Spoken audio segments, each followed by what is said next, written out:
Hello, bachcho. Let's read the question. What is diabetes? What is the ultimate hormonal deficiency in these diseases? How does this affect an individual's ability to use glucose? What are some possible treatments for diabetes mellitus? So basically question है diabetes के बारे में। Diabetes क्या होता है, उसमें कौन से हार्मोन की डेफिशिएंसी होती है, उस वजह से इंडिविजुअल की एबिलिटी टू यूज़ ग्लूकोज को कैसे अफेक्ट होता है, एंड कुछ ट्रीटमेंट्स बताओ। सो यहाँ हमारा की कंसेप्ट होगा डायबिटीज़। सो बेसिकली डायबिटीज़ क्या होता है, ये एक डिज़ीज़ है। इस डिज़ीज़ में individuals ability to process glucose is lost.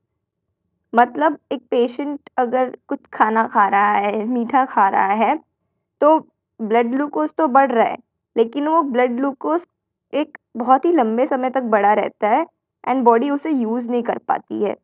सो मतलब जो ग्लूकोज प्रेजेंट है उसका प्रोसेसिंग इज लॉस्ट। ये होता है डायबिटीज़ में। अब ये कौन से हार्मोन डेफिशिएंसी की वजह से होता है, जो हमारा सेकंड क्वेश्चन है, तो ये होता है because of deficiency of insulin.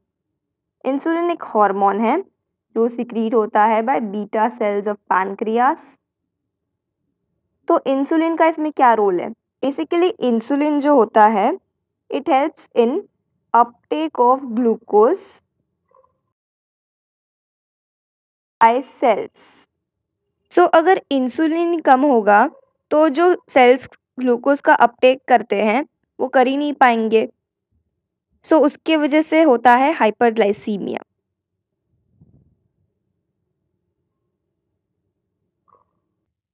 सो इसका इफेक्ट पूछा है हमारे थर्ड पार्ट ऑफ क्वेश्चन में, how does this affect an individual's ability to use glucose. So आपको बताया मैंने इंसुलिन क्या कराता है, uptake of glucose by cells. So अब ग्लूकोज अपटेक हो ही नहीं पा रहा है तो इंडिविजुअल ग्लूकोज यूज ही नहीं कर पाएगा। सो इस तरह से वो अफेक्ट करता है individual's ability to use glucose. Last part of our question is treatment. So अब इसे ट्रीट कैसे करेंगे हम?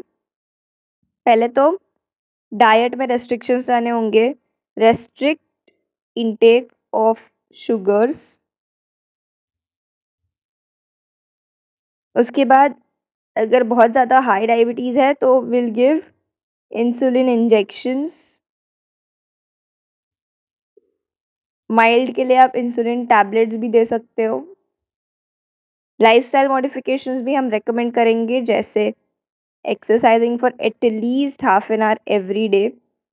सो ये हो गए हमारे ट्रीटमेंट मेजर्स। सो ये था हमारा answer. Hope you have understood it well. Good luck and thank you.